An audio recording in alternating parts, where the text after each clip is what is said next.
It is the Rob from 106.1 KISS FM here with my tag team partner in podcasting, the sweaty Jerry V. What is going on, Jerry V? It's not that bad yet. I haven't really started to pour buckets. It'll happen. I'm pitting too. You can't see because I got the black shirt on, but I definitely I got it going on too. We've been in cooked up studios for the past 4 hours.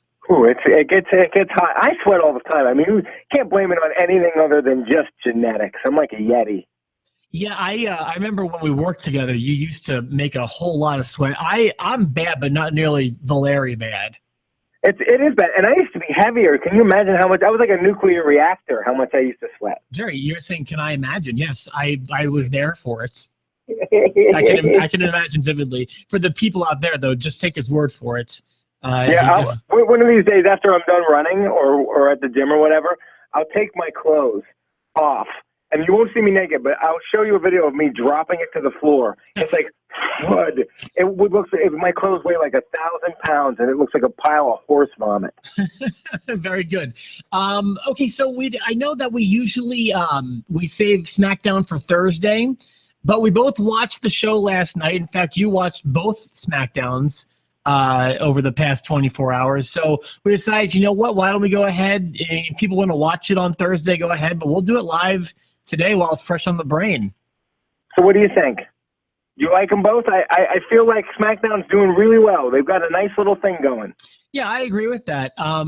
If Raw is the Kevin Owens show, this week especially, and also last week, can only be described as the James Ellsworth show. It's got to be the James Ellsworth show. I can't remember a time where the enhancement talent became so much a part of an angle. Yeah, you're absolutely right. I mean, big occurrences remind me that come to mind are like the 1, 2, 3 Kid beating Razor Ramon, right, or Barry Horowitz beating Skip of the Body Donnas. But the thing is with the 1, 2, 3 Kid with X-Pac, you could see where like he could be a cruiserweight superstar, where he could be a WWE superstar. I don't see any way, shape, or form where James Ellsworth fits the mold as a WWE superstar and would ever have a career outside of being the jobber that is there for comic relief. I don't foresee him having a storied WWE career. However, I will say, I bet you when it was new and fresh, you just said the same thing about Sean Waltman. Probably. He was a baby when he got hired. A small little baby. Not like the X-Pac we grew to know and maybe love. Well, I loved him. I don't want to speak for everybody. I love that James Ellsworth has enough legitimate heat with the fans, a legitimate connection with the fans, more than Kurt Hawkins does. Although Kurt Hawkins, I thought, fared better than he would. You don't think he's dead in the water? I just No, do. I think he's dead in the water, but I thought he'd be worse. I thought he'd be received more poorly than he was last night. Right. The crowd was not too bad on him. But I also want to say, I want to give credit where credit's due. The character in its execution is also better than I thought it was, than I thought it would be. I guess. I'm not ready to say that it's going to be a success, though. Oh, I'm not going that far at all either. I'm just saying I was expecting a 0 and was pleasantly surprised to have gotten a 2. What do you think about the Dean Ambrose at ringside, James Ellsworth, AJ Styles thing? I think it's great. Yeah, I thought that. I mean, this gives this is like kind of what SmackDown's mission statement was to kind of expose new people, focus on younger talent. And I know we all know James Ellsworth isn't the younger talent they were talking about that, and this is more an exception to the rule. But they're kind of giving us what they promised us, and that felt really fresh to me. Yeah, and it's just a cool idea, and it's funny. And then he wins, and it's even funnier. Yeah, 2 weeks in a row, beating AJ Styles, the champ. As Dean Ambrose puts it, the man that has more wins over AJ Styles than John Cena, James Ellsworth. You're absolutely right. And so, yeah, I love that. Sincere question. How many T-shirts do you think they're going to sell for James Ellsworth? Tons. I I hope they sell a lot. I hope they sell so many that it becomes like a hot item. Yeah, I agree. Would you wear a James Ellsworth shirt? I would. Of course, I wear a shirt that says Jobber on it. Yeah, I'll wear a James Ellsworth shirt. Would you? Now it's making Christmas hard. Do I get you a James Ellsworth shirt or do I get you a Nia Jax shirt? Like, I can't decide. I think it might be easy because I'm not sure a Nia Jax shirt even exists. I'll make one. I'll make one with craft. You saw yesterday how crafty I can be. I cut out a picture and I taped a ruler to the back of it. You owe me no Christmas presents, but I will wear whatever shirt you get me with pride. Right. So, okay. So there was that. What else did I say? All right. So we'll get back to the James Ellsworth stuff that I had Sure. later in the podcast. I was glad that, okay, while I didn't love, nor did I hate the Bray Wyatt Randy Orton segment. I'll give it some praise and some criticism. First of all, what were your overall impressions of that segment before we get too deep? Well, I thought, here comes a casket match for Survivor Series. Yeah, okay, so that was one of my things. Like, I wonder where we're going with this. Like, could they make it any more obvious, like, where we're going to wind up with this? I feel so happy. Sometimes you don't know the whole card of a pay-per-view like a week out. You still don't know exactly where they're going. I feel like I know the entire Survivor Series card from front to back at this point. That's good. That's what we're supposed. That's called a long build. That's good. This is good. I mean, we're gonna have. Give me a casket match that I kind of care about. I'm in. Give me Goldberg and Brock Lesnar. I'm in. I mean, at least 3 Survivor Series matches. Bam. I'm in. I saw in the post show some people ragging on. At least Mike was. He's not a big fan of the tag matches. I get where he's coming from because I used to feel that way. But a longtime fan like Mike, I'm a bit surprised because that's where it hits me right in the nostalgia. Is those in the feels like that? I know they're never going to be great matches, but they're fun this time of year to me. The only thing that I wish they would do that really hits me in the nostalgia, and it wouldn't hit you because when you started watching wrestling, they weren't doing that anymore. But I loved when Survivor Series, it used to be the Wednesday before Thanksgiving. Hey, hold your horses. I've been part of that, for sure. Have you? Absolutely. Okay. I'll hold the horses then. I thought for sure that you were one of those Sunday night Survivor Series nerds. The very least Survivor Series 94 was the night before Thanksgiving. Right. And I loved the ones that were the Wednesday before Thanksgiving. I thought that was really cool. I wish they'd do it again. I know why they don't, but I wish that they would. Well, I mean, if you want to go back even further, they used to be the Thanksgiving night tradition. Right. So I'd be okay with either one of those, to be honest with you, especially being on the network. Who cares? Yeah, so it on. I mean, we did King of the Ring on a Wednesday. Why the hell can't we do Survivor Series on a Wednesday? But you know, well, I guess Survivor Series was probably a bit too big of a show. But yeah, I don't know. And plus, like with today's day and age and the network and DVR and stuff, it's like people watch at their leisure anyway. Right. You know. So, but man, could you? I mean, it's like a show. Well, I guess it'd be the same as a Sunday, Monday, Tuesday. I was gonna say Monday, Tuesday, Wednesday would be a lot to handle. But it's the same thing during a normal pay-per-view week. Right. I want to see James Ellsworth in one of these Survivor Series matches. He'd be the sole survivor. That would be the best ever. So one thing I like is that Bray and Orton are still focusing on the mind games, which I think is a good angle that Bray is very good at and is unique to him right now. I didn't like how obvious they're making the casket match thing. And then the other thing was I really, really, really wish Kane wasn't in the casket. And the reason I feel that way is because, one, he didn't need to be there for this. It would have been more effective without him, I think, unless they're building to a tag match, which I don't think they are. Maybe they are for SmackDown, but not for Survivor Series. And then B is it felt really cliche to me because it was exciting when that happened in the Attitude Era, when you saw a closed casket and you knew no one was in there because you saw someone get out of it. Then you open it and someone's in there. Like, that's been done a million times now that I thought it was incredibly cliche and I thought it was lame. Right, and Kane's not the one to do it with. Kane's not the magical one anymore. It's not Kane. You know, it was in 98 and 99, but it's not anymore. But it's not anymore. It's not. If anybody's going to just magically show up in a casket, it needed to be Bray. Yeah, that's the better choice. But even still, it would have been predictable. Yeah, super hokey. But if they're going to do it, that's how you do it. You know, you don't do it with Kane. I told you, Kane ruins entire matches. He ruins entire angles. They've got a perfectly good ladder match, and they throw Kane in. But they've got a perfectly good casket match coming. Why not add Kane? Now that we're talking about it, though, they should have done this at Survivor Series and had Luke Harper in there. That would have been great. That would have been even better. Plus, you could have kept the build going. It would have been a good finish for Survivor Series, and it would have saved us from a terrible finish from the last pay-per-view.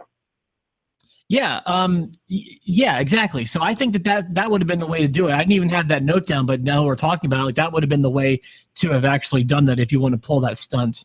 I try to not compare eras and talent because you have what you have and you just got to deal with it. You get what you get and you don't throw a fit. That's what I tell kids. But when I see Bray and I see Randy Orton doing the mind games, it makes me miss Undertaker in his prime and Jake the Snake Roberts.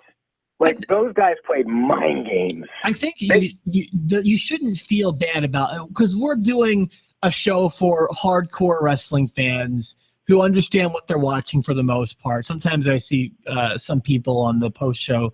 I question at least one person in particular. But for the most part, we're dealing with smart wrestling fans who've been watching for a long time. So I think that we're the people who should be comparing eras. Doesn't it make you think like, ooh, the Undertaker and Jake the Snake Roberts did the mind games thing so well. Remember when he was setting up for a feud with the Ultimate Warrior? I remember that being really great. Or I mean, yeah, those guys did it great. Like if you want more of a new generation time warp, like Mankind and Undertaker did it really well, or Mankind and Shawn Michaels. There were a lot of people who were really good at playing mind games, and Bray is definitely one of them. I actually think that they're doing a good job with the mind games, like that horror scene from the SmackDown 2 weeks ago where Bray got locked in that truck. Like that was cool. That was great. Kane coming out of the casket for the 12th time, I'm a pass. Yeah. So I thought there were a few potential lines of the night last night. One happened early and one happened late, and I think I'm going to go with the later one as my line of the night. I have a line of the night. I'm interested if we have the same one. Go ahead. All right, let me tell you my first one, then you tell me yours, and I'll tell you my second one, and maybe they're the same. Okay. So but I thought the whole show, the line of the night was going to be AJ Styles calling James Ellsworth a, quote, fat, skinny turd. I love the word fat followed by the word skinny to describe the same person. Yeah, I've always called it skinny fat, but fat skinny works too. It worked the way he did it, but I said one did unseat that as the line of the night. What did you have? Line of the night, I give the first runner-up goes to, with more wins over AJ Styles than John Cena, James Ellsworth. I thought that was a great line by Dean Ambrose. I thought that was great. Dean had a few good lines, but I'll get to that here too. But yeah, he's not the guy who delivered my line of the night. The line of the night was no chin music. Oh, that was good. I caught that. That was Byron, right? Yeah, that was Otunga. Oh, that's what I meant. Otunga. That's what I meant. I'm sorry. Otunga might have had the line of the night. He said no chin music, and I died. I'm sorry. I think I have one better. No chin music was good, but I think I have one better. I'll let you be the judge. Okay. I'm giving mine to JBL, also describing James Ellsworth, this time as a turtle without a shell. That was good. That was great. I love that all of them are inspired by making fun of James Ellsworth. And that was one of my notes too, is I feel like they handled James Ellsworth with the right amount of seriousness. Perfect. Yeah. I thought it was perfect. I also like Dean saying to AJ, he was like, I know you look like a soccer mom, but I didn't know you kicked like one. That was good. Yeah, like they're all really good. But yeah, like James Ellsworth, I feel like you could have been too hard on him and made him look too much of a joke, which I know is the kind of the plan, but you also could have taken him too seriously, which they didn't do either. They really towed the line the way they should have handling him, I feel like. And I loved everyone in the building, you know that AJ Styles isn't going to lose the belt to James Ellsworth. Although the way that everyone reacted, the way the announcers reacted, the way that Dean Ambrose reacted, the way that the crowd reacted, when he hits AJ Styles with no chin music, and right before he kicks out, I wonder, no, they're not gonna. Are they gonna? Like, that would have been unreal. I don't even know how I feel about it, but they made me think for 1 minute that James Ellsworth could actually have the championship. A really good example of how I felt like this was handled with the right amount of seriousness, giving James Ellsworth a T-shirt and making it as ridiculous looking as it was is a good example of how serious it should be, because he's obviously a hot shot star right now for a minute. So let's make a T-shirt, but let's not take it seriously. Let's make it ridiculous. And another good example. Go ahead. Well, to his credit, and I think a lot of it has to do with his look, and he's an interesting looking bird. That one, like a turtle out of the shell. He's one of a dozen, 24 jobbers that got destroyed by Braun Strowman, and nobody knows any of the other ones. He's found a way onto 3 or 4 more shows. Now he's main eventing as a joke, but still with it. To his credit, I mean, back to back. The window of opportunity for James Ellsworth was never going to open too wide. He found a way to get in there. If the 15 minutes of fame are, you know, the showcase showdown on Price is Right, he bid $14.99. I wouldn't be surprised to find out, like, if his mom is neighbors with Triple H, or, you know, like somewhere, so there's got to be some kind of nepotism. But I love it because he's making it work. Good for that guy. I'm gonna bid 14 minutes and 59 seconds, Bob. Ding ding ding ding ding. The other $1. Well, I feel like most jobbers get the $1, and here's James Ellsworth getting right up to 15 minutes. The other example of, like, so they've got graphics promoting the main event, AJ Styles, James Ellsworth, and that's good. That's big league for him. But the picture is absolutely ridiculous. You know, it's like he doesn't look confident like in his photo. It was like, it didn't even seem like with most of the stars, you know, it seems like they went to a photo session to take it out. Yeah, it's like, you know, AJ, okay, hold up the belt, look intimidating, and AJ took us a picture specifically for this thing. It's like, find the crappiest picture from a weird interview with James Ellsworth we can find, make him look like a wet noodle, which is another way they described him last night. So I love that. Moving on from James Ellsworth, I may be becoming an Alexa Bliss fan. I am a huge Alexa Bliss fan, and that started today when I saw it. So, I agree with you. I'm also a Carmella fan. I liked her work, too, yesterday. I'm not out on Carmella, but I'm really enjoying Alexa, and I'm getting there with Carmella. Why do you think they split Carmella from the boys on Raw, from Enzo and Cass? Because I know she's dating Cass. I know that they were together in NXT. Do you think that they would be a better fit, all three of them together, or are you like putting Carmella where she is? I guess you could make either one work. I guess if it were me, I don't see why separate them, but I think the decision was made because she wasn't ready when the other guys were. Right. And Alexa Bliss, to what you said, her look is great. She's selling it, and she's putting on good matches. Yeah, she's kind of got a little gimmick going on. Like, she's kind of doing like a scary thing. Like, she was Harley Quinn last week, and then this week she's like doing a Halloween thing, like demonic looking. Like, I can get with that. Yeah, she's hot too. Absolutely.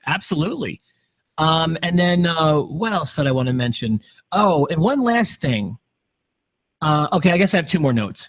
The one I wanted to mention was this was a really bad week in my opinion, and I'll explain why, more than the obvious reason.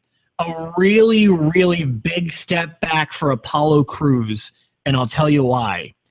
Because not only is he having the win-loss record of a jobber, but he got the full-on jobber treatment last night, and I'll tell you how. They did not even give him an entrance. They just cut to Kurt Hawkins coming, like they come back from commercial. Yeah. Kurt Hawkins music starts. And not only that, they give you like the really quick camera pan while the lights are dim for the other guy's entrance treatment. He got jobber treatment last night. Yes. Yeah, it's not looking good for him. I ask you this question, Rob. Who had a worse night? Jack Swagger or Apollo Crews? Oh, Apollo Crews, because because Jack Swagger he essentially just, that's the end of him now. He got destroyed, and that's that. We're moving on. That's a lateral move, though. I feel like for Apollo, he took a step back. Okay. I think he went from low card to jobber last night, whereas Jack Swagger stayed as a jobber last night.